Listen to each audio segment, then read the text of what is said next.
You are listening to Think Theory Radio. Radio.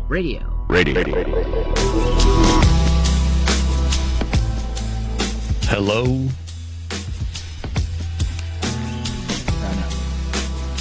Hello and welcome to Think Theory Radio, the show that brings you topics outside the mainstream realm of thought and ideas to make you think. And I'm your host, Damien Perdue, I was going to say alcoholic guide, but that doesn't sound right. Your spiritual guide on this elixir ride of libational delights. There we go. Nice. And of course, I'm joined by Paulie C. Yo. And we're also joined by cocktail extraordinaire, bartender professional, also musician, That's me. Mike Rovone, Yo. a.k.a. Hurricane Sweatpants. What was it? Sweatpants Avalanche. Yeah, Sweatpants Avalanche, a.k.a. Will Owen. And today the C stands for cocktail. Paulie C. All right. That's because we're talking about two of my favorite things, ancient alchemy and alcohol. That's a fun subject. Right. Yeah. And we already did like the esoteric history of beer. On an I was going to say, episode. haven't we done this episode before? But this is different. This is more all-encompassing. All the alcohols. The spirits. The spirits, the essences, and where do they come from? And why are they tied to the history of humanity? It's crazy. If you go back, like, everyone used to drink pretty much all the time. Mm-hmm. Like, more so than water. And, Yeah. That's what I would say. I think, for the most part, that people try to drink mostly water nowadays, but but there's like a lot of people drink soda and all that stuff, but back then everyone just drank alcohol. Well, it was either also beer or wine. Early on, the quality of water, it was hard to keep it safe. Yep. So that's, originally the fermentation process in creating beer, which is one of the oldest things on the planet. 13,000 years old is like the oldest evidence of beer making. They found a brewery in Israel that's that old. And like 7,000, 8,000 years ago, they started making wine in China and around that kind of like steppe region, Georgia kind of area. And a lot of it was because, like you were saying, like with water, it could get contaminated so easily. But with the fermented grains and alcohol, that produce the alcohol with the beer, the original beer was kind of like a porridge almost, more like gruel. They didn't get you like super drunk. At least that's what they say. I don't know. Yeah, I've never tried it. It was around 3%, 2 or 3%. Yeah. But it was also fortifying. So it was like, like you're kind of drinking a porridge. Yeah. You're getting these nutrients. You're getting your water. Eating a bowl of oatmeal in the morning, except it's in the form of a beer. And so they say, like, it saved civilization. Because a lot of these ancient cultures, the water would get contaminated so easily, but then they had the beer and they were able to survive. And a lot of these ancient cultures paid their workers in beer. They say the Egyptian pyramid builders were paid in beer. And I think Roman soldiers, they were paid in salt. I don't technically get paid in beer, but, right. I do spend some money on it that I have earned. And you've been, I would say you're probably the show's favorite bartender, right? Mm-hmm. Sweet. Paul's tried his concoctions. Oh, yeah. And it was great. Yeah. Yeah. Thanks. I don't remember what I drank, but I remember it was great. Yeah. And I know a lot of great bartenders, and you do as well. I mean, we're lucky to kind of know people who are very interested in creating and cultivating cocktail culture. Yeah. But with you, knowing you personally and visiting you at different establishments, especially when you were at Room 13, because it was like the speakeasy spot. Yeah. And I was the only person there, so we could just do whatever. Yeah. Just sit there and talk about the history of cocktails, or then go, hey, let's make some of them. Yeah. Well, that was cool. I felt like I had my own private speakeasy some nights. Yeah. And then Paul went there. He checked it out. Brought his wife there. Lovely evening. It's a cool power play move when you can like surprise your lady and be like, "Yeah, we're gonna knock on this door and drink some drinks tonight." And it was like, a piano player was playing. That's right. Yeah, Yeah, that was so fun. Yeah. And So fun. so I was thinking about this, this topic of how kind of the history of cocktail making, alcoholic, where does it come from? And I know but the reason I brought you on too is you are you're a fan of ancient history, like conspiracy theories as well, and but also your knowledge of cocktails, also the way that you try to create your own. I mean, you make your own bitters. Sometimes you make your own juices. Yeah. I made my own hard cider before as well. It was pretty tasty. Dope. Yeah. Yeah, and that's what I mean. So, like, you have experience in the alchemy. Yeah, it's really fun. I mean, I suggest really anybody who has an interest in it. It's pretty easy. And, Yeah. all the ingredients are readily available. You can make whatever you want, experiment around. To be clear, I don't think distilling at your house is actually legal or something you could do. Oh, is it? But fermenting definitely is. I did not know. Well, yeah, because to distill things, you need like a big still, which could potentially explode, and there's a bunch of safety hazards. Well, that's the interesting thing, too, is distilling in itself. That's the tie between kind of modern cocktail making, alcohol consumption, libations, and ancient alchemy. Yeah. Because this is kind of what they were doing. The distilling process came from the ancient alchemists. Yeah.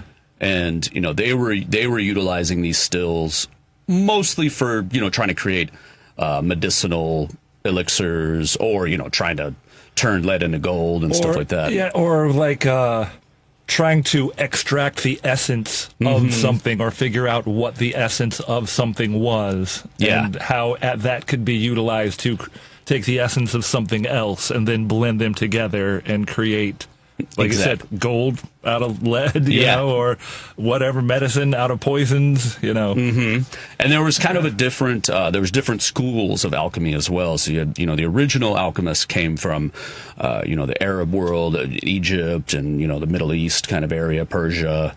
And then you had the European alchemists, which came later, I want to say like 15th century. I could be a little wrong on that, and they were more into, trying to find trying to turn lead into gold, trying to find the philosopher's stone, trying to create the elixir of life, where I think a lot of the Arabic alchemists, which is, the two words as well, alchemy and alcohol, are Arabic in origin. Yeah. Right, because that's the al is, alchemy, and even algebra, like that's like where that comes from. Yeah. Which, side note, I always thought it was funny when they're trying to, they're teaching our kids, Arabic numerals, and it's like, that's 1, 2, that's the regular numbers. Yeah, exactly. Like, and so there was, they were trying to, the Arabic alchemists were trying more to create medicines, using different plants and herbs. Yeah. And there's theories that that's where bitters comes from, kind of originally, and then later in Europe, it really became something big, and then utilized in drinking, and because that's what our bitters are like, mostly kind of like what, herbal tinctures. Yeah. How would you describe it? Yeah, it's basically, it is somewhat alchemy, I guess, because you're sort of trying to extract the essence of certain botanics. And could be in different tree barks, or it's usually things like that. Yeah, Roots, things. plant leaves. Yeah. And you're basically just extracting their essence, kind of, and then blending it all together. Well, I feel like too, bitters is kind of like the most healthy of alcohols. Maybe it's just a perception. Yeah, they all used to be medicine, That's what I mean. Yeah. Whereas, you get, whiskeys or bourbon or, tequilas or whatever, kind of, just trying to extract all the alcohol Yeah. that can get you drunk. Well, yeah, that's the distilling that basically did create the extra strength. So like we were saying before, where beers would be normally 2% or 3%, fermented wine would be like 8% or something like that. Yeah. But then the distillation process is now you can make like Everclear, for example. It's like moonshine. 95% alcohol, Yeah. Yeah, and also it's interesting how every culture in the world, even disconnected from others, on the other side of the planet, created their own alcohol. Like every human that existed, every culture. And there's even theories that it goes back like 100,000 years because they've found, ancient, pottery that has like kind of, the fermented sugar resin within it, and these kind of Neolithic sites. And they think that, it's possible that they could, there's no concrete evidence that it existed that long ago, but there's theories that it did. But if you go even into every culture from Egypt, to Babylon, to the Mayans, ancient Chinese dynasties, they all had their version of alcohol.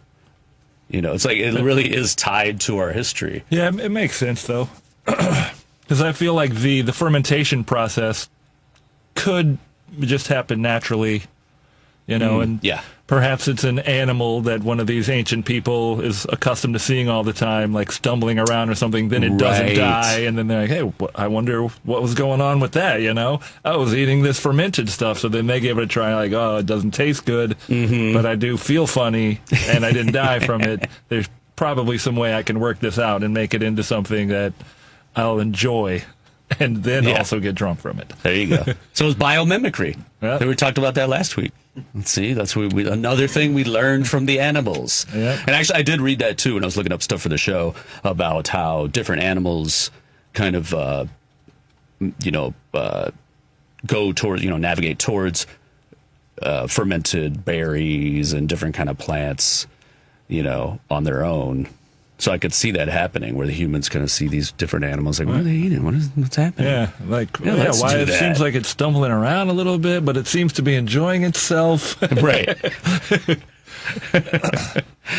It's not barking at me anymore. Yeah.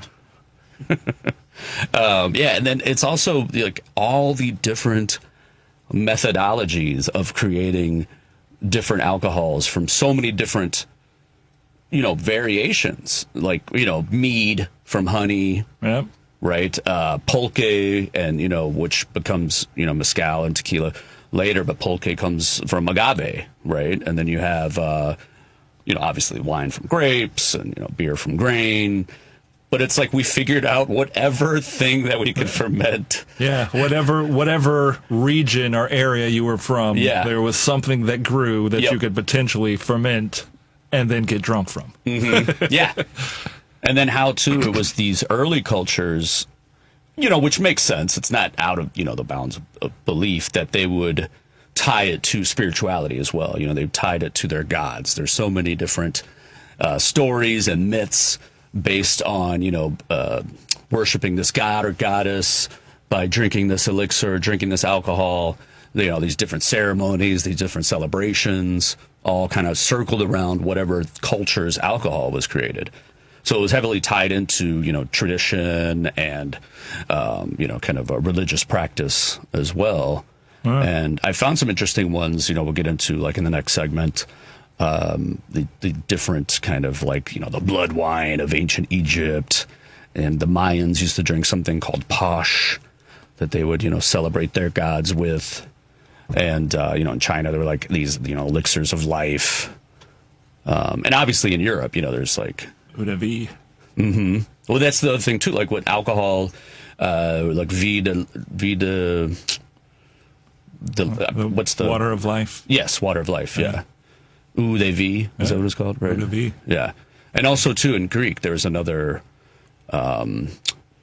it translates to the same thing, but it's in Greek. I can't remember, but I do have it somewhere in my notes. And like you were saying earlier about the whole essence thing, like the alchemists were trying to get the essence out of different materials, and alcohol in itself, when you would distill it, this vapor would release out of the container, and they believed that was the essence, the spirit.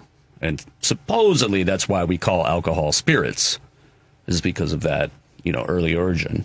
Yeah. Although that's the one thing I noticed trying to look this stuff up. It was very kind of scattered, and it's not very well documented. It's not something that, aside from certain stories and certain pottery shards that we found with alcohol on it, there's not a concrete history of alcohol. I think that could be different, like, religious views throughout the years, because at around that same time, it's like illegal to create alcohol, right, and goes against Christianity or whatever, and then but then you got like monks making it though. Yeah. So it's like, while the church Belgian is saying beer. you can't do that. Yeah. Well, that was another thing too. Like, there was a lot of these kind of secret sects of religions that would create the alcohols and kind of try to keep it a secret, And it's interesting because in some of the articles I was reading, it ties into that, why alcohol was passed on through, these religious groups, because they were the ones with the resources too. Like, not everyone could distill alcohol. Not everyone could get the materials. They didn't have the money. Yep. But yeah, these like Belgian monks would make some of the best beer you ever had. Yeah. Well, I think, it's like whoever the ruling class was, kind of, they're the ones writing history. Right. So if they're like, oh, this thing isn't good, then it has to remain secret. So then it's not written in history books. So some people, people in the underground that are making the alcohol are, no, it's great, but there's just not a written history of it, because the people who are writing the history books are like, no, alcohol is horrible. It lowers your spiritual vibration, or, things like that. It makes you intoxicated and you can't communicate with God as well. Whereas some people are going like, no, I communicate with God even better, I'm having epiphanies right now. And that's actually another tie-in to alchemy, is they had to live in secret, especially once the church got very powerful. These alchemists had to hide in their labs, because they were going to be persecuted.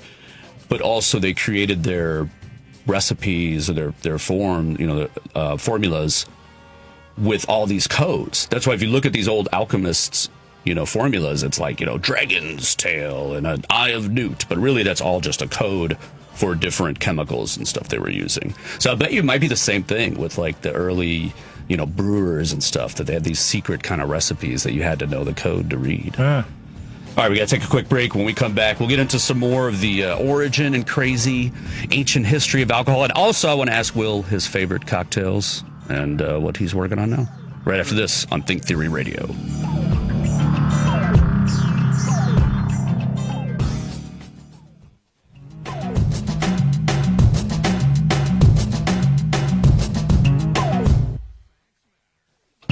Welcome back to Think Theory Radio. This is Damien, and today I'm joined by my bartender, cocktail maker buddy, Will Owen. That's me. And we are talking about, or a.k.a. Mike Rovone. A.k.a. Mike Rovone. If you want to hear his music, check it out. Look him up, Mike Rovone. Yep. On all the platforms. There you go. All streaming platforms.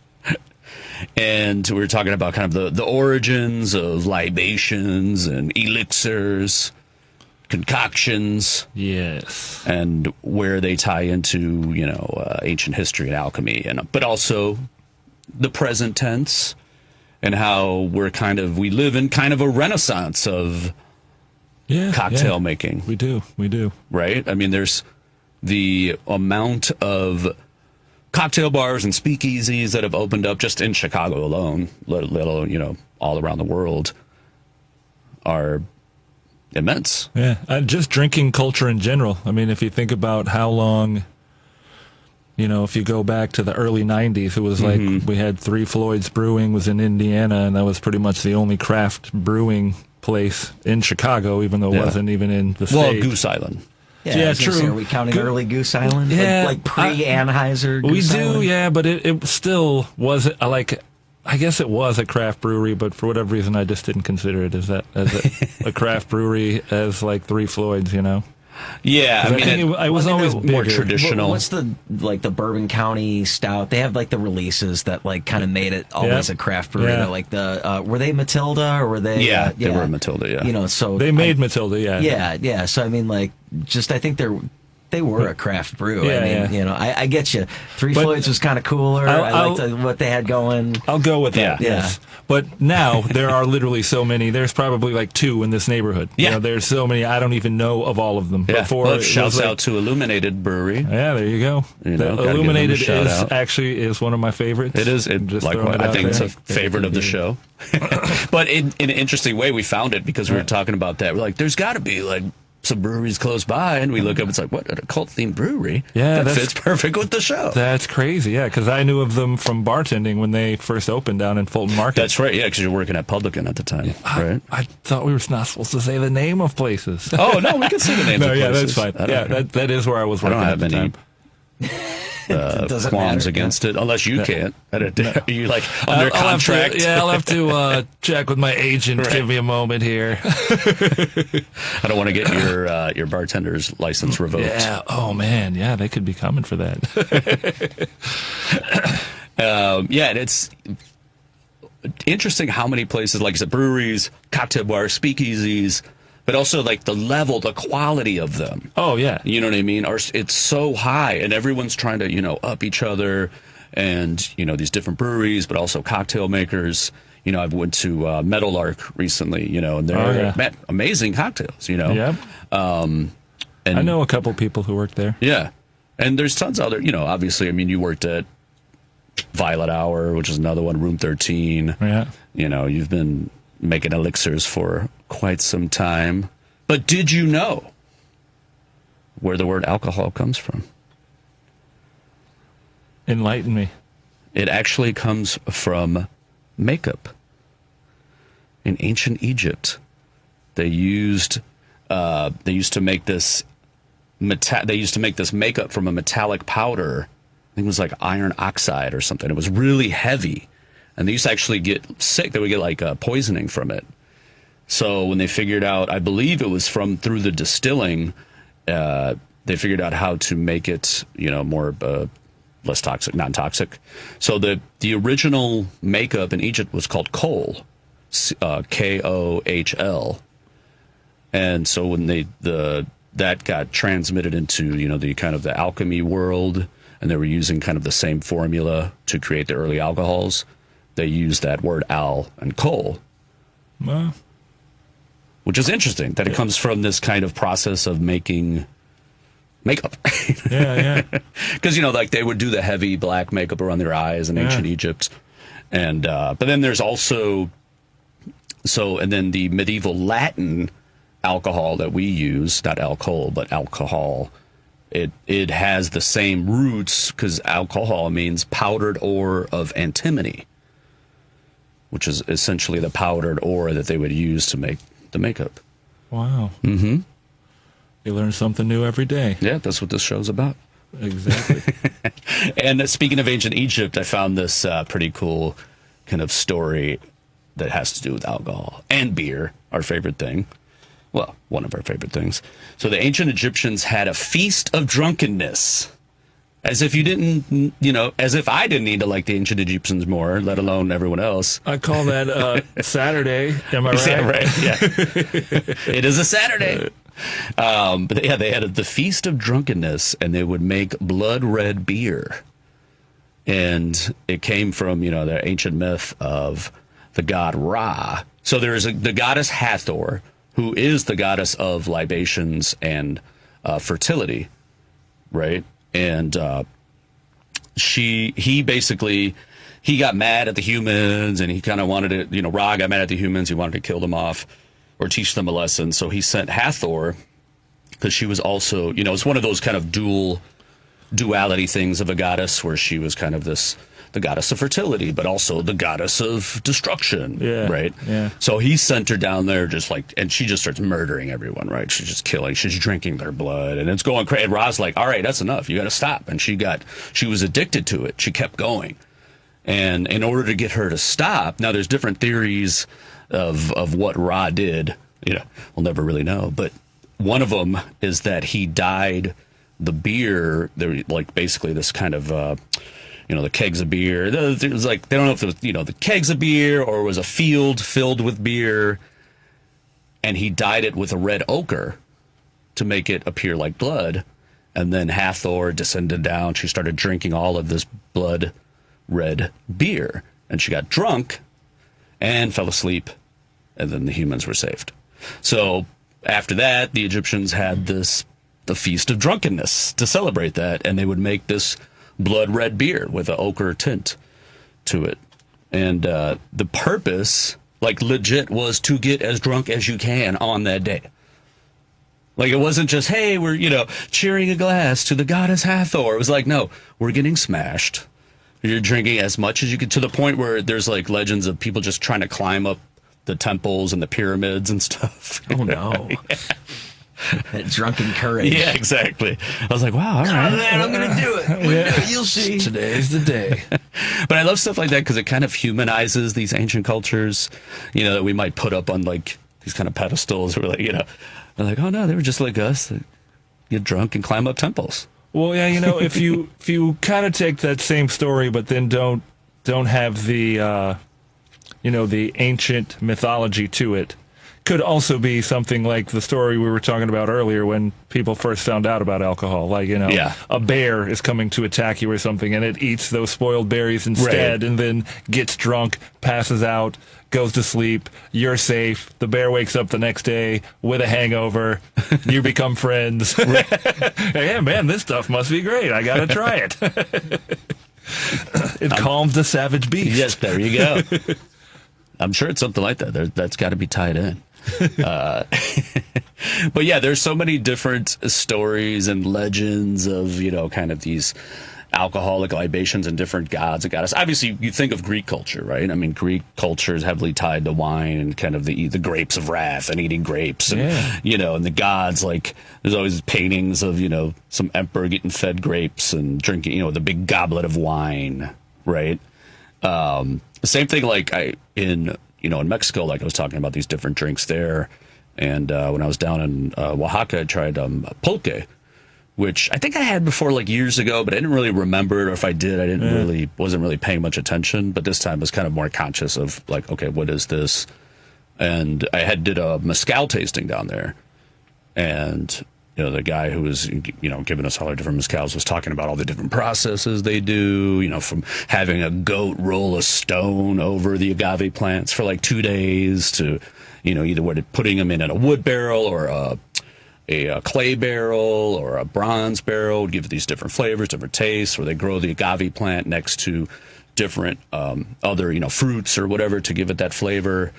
But he started talking about pulque, and he said this was the original indigenous drink, was pulque, which is a much more thicker consistency, kind of, it's almost like aloe juice. You get like the aloe water, kind of has like that thickness to it. Yeah. It's even kind of thicker than that, though. But it's good, and they flavor it with fruits, and you do, I don't know, it's like when I was drinking, it felt healthy. I don't know.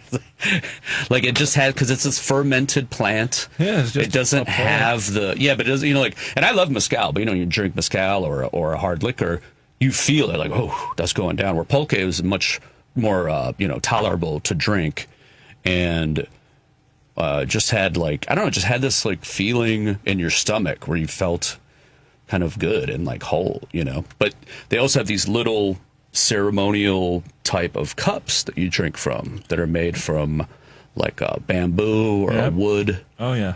And when you drink out of those, you feel kind of like this ceremonial kind of, thing, you're drinking it. I think I have a couple of those in my house, actually. Yeah. A friend of mine gave me one. It's really cool. Yeah. And they give you, one place we went to, they give you, if you buy the big one, it's in a big clay pot, and it's all handmade and everything. It just has a more like unique vibe to it. And then of course the Spaniards came. So that's the other interesting thing too, is how it ties into kind of colonialism and, a lot of oppression, because it was basically the Spaniards were like, oh, that's some barbaric drink.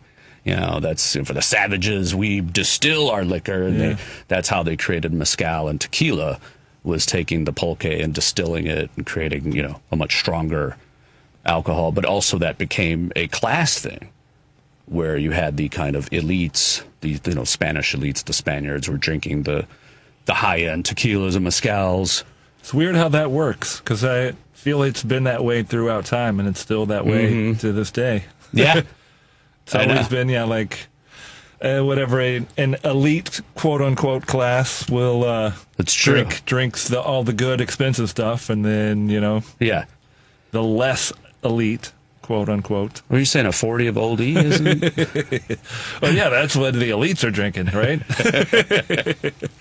It's true, though. I mean, I didn't even really think about it in that way, in that, that context of modern times. You have, people are drinking, $1,000 bottles of wine, or, then the rest of us are like, well, that bottle's $5. Yeah.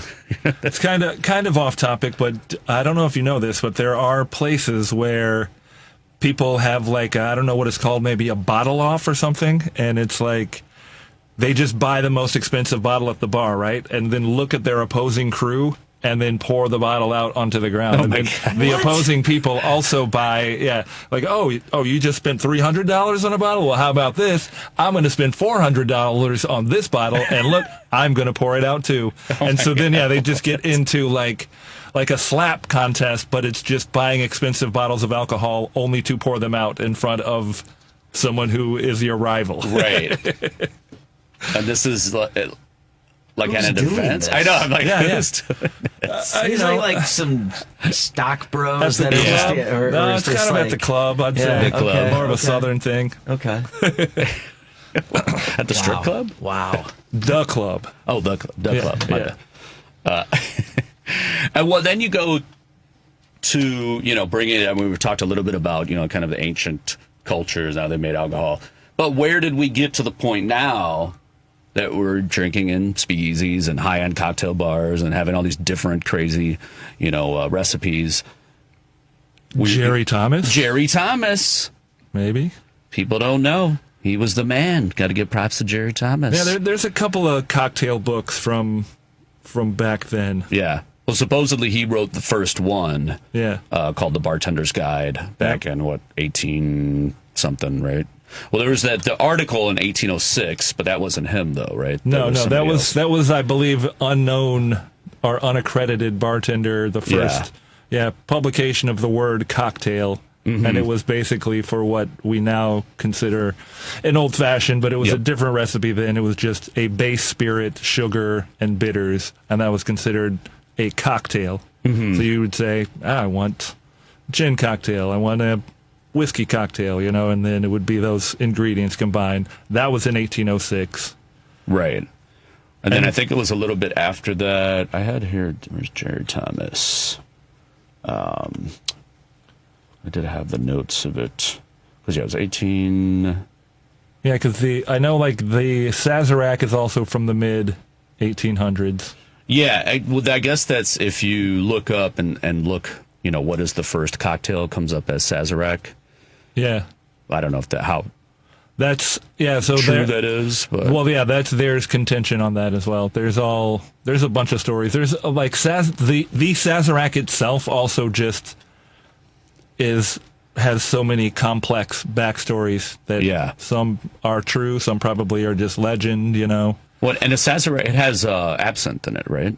Yeah, a spritz of absinthe. So then there's I believe his name was Antoine Peychaud's, okay. The red bitters. Mm-hmm. That's the main and staple ingredient in, it's not the base spirit, but you have to have that to make a Sazerac, basically. Okay. So this guy invented it. This is obviously in New Orleans. Then there's a cafe, I believe, that sold tea, and then they sort of got the Peychaud's bitters from him and had the Sazerac, but at that time it was made with cognac.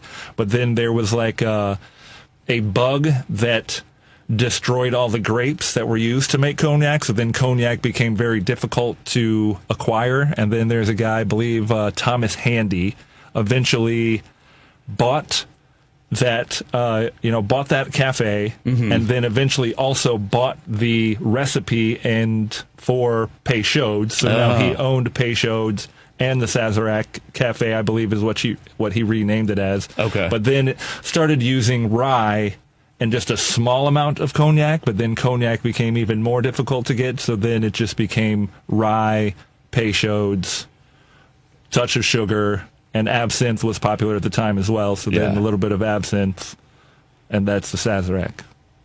And that was, but again, someone already wrote the word cocktail before that. Yeah, years before the Sazerac actually came out, so that cocktail, which is kind of what we know as an old-fashioned now, should be the original cocktail. But again, this is all kind of just, it's not necessarily hearsay. There's stuff written down. Yeah, exactly. Yeah.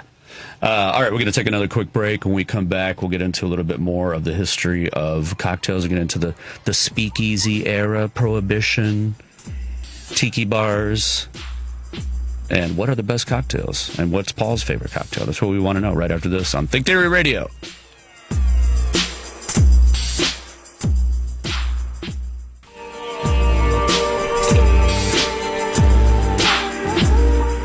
Welcome back to Drink Theory Radio. Hey. Nice.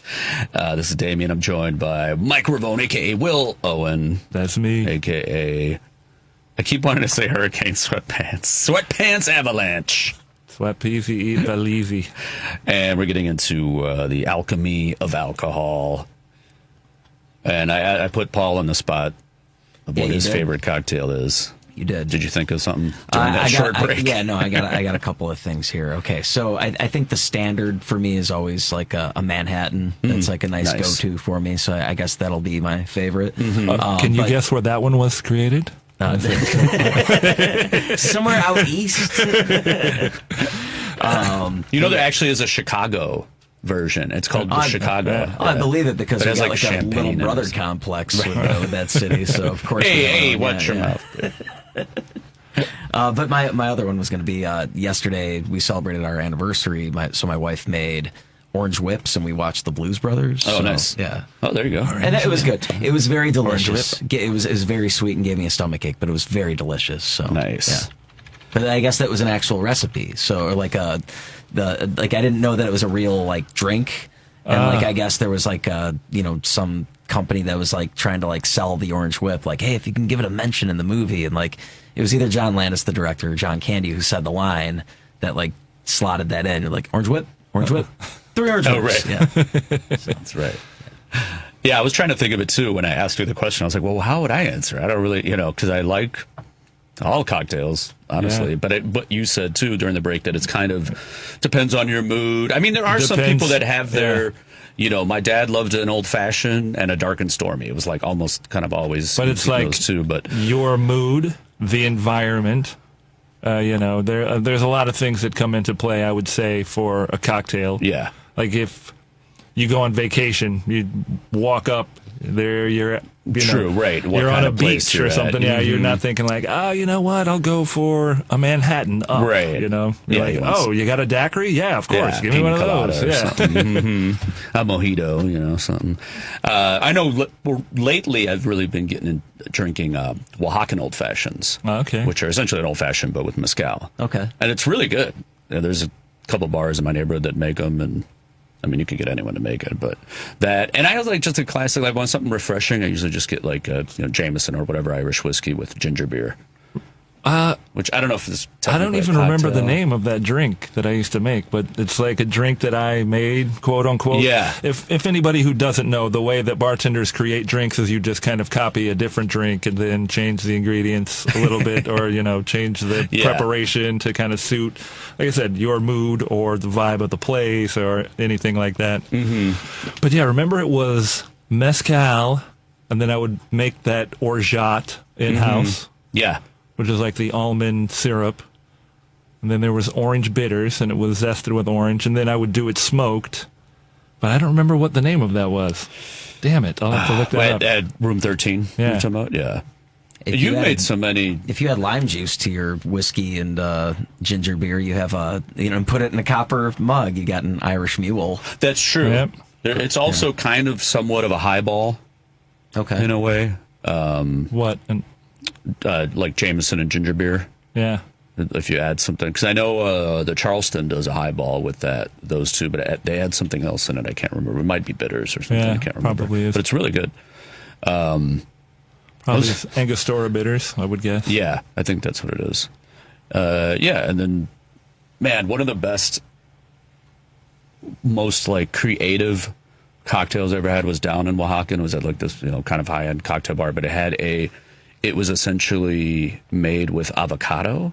It was mezcal, avocado, honey, and a little bit of IPA. And they would serve it to you in the little, what are those? Is it a molete bowl? The grinder. Yeah. Where you grind avocado in to make guacamole. Yeah. They would serve it in like little mini ones. Like the mortar and pestle. Yeah, mortar and pestle. And they would serve it. They would put the avocado pit in the middle of the drink. And it was delicious. At first I was like, I've had, like avocado shakes and stuff that were good, but I still was a little leery. But it was delicious. And yeah, you used to make all kind of concoctions. That sounds good. What's your favorite one to make now? Like if somebody came into where you work now, and was like, make me something, what would you make them? Oh, that's a tough call. Because it's like I said, it's people do ask this question, and sometimes they get mad if I don't answer correctly, or I don't know if it's maybe the look on my face or something, but I don't mean any disrespect, but I have made so many cocktails that I don't have a favorite one to make for anyone. So I usually tell people that and say, hey, maybe give me a little bit more to go on. Do you have a favorite spirit? If there's something you're looking for today, are you here celebrating something? Or, so you gather some information from them and then sort of go from there. I guess it's sort of like, how do you put it? It's sort of like anything. Like you need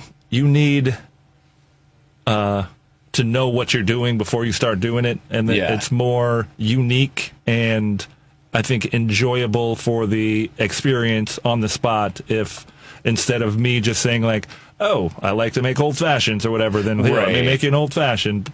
I've made, I don't know, literally tens of thousands of old fashions. I'm thinking it's somewhere around 30,000. But it's really easy and quick to make.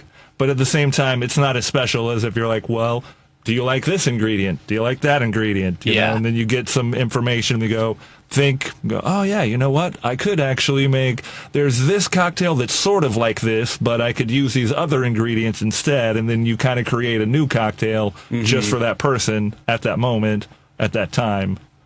But then, like I said, if you do that enough, you forget what drinks are called or ingredients or whatever, I was just going to say, because I've had that done for me so many times from different bartenders, including yourself. Yeah. And then I don't remember, what the hell it was. Yeah. So it's more of so that's why it's more of instead of just remembering recipes, that's what I try to tell people is you just kind of you remember the recipes, quote unquote, but it's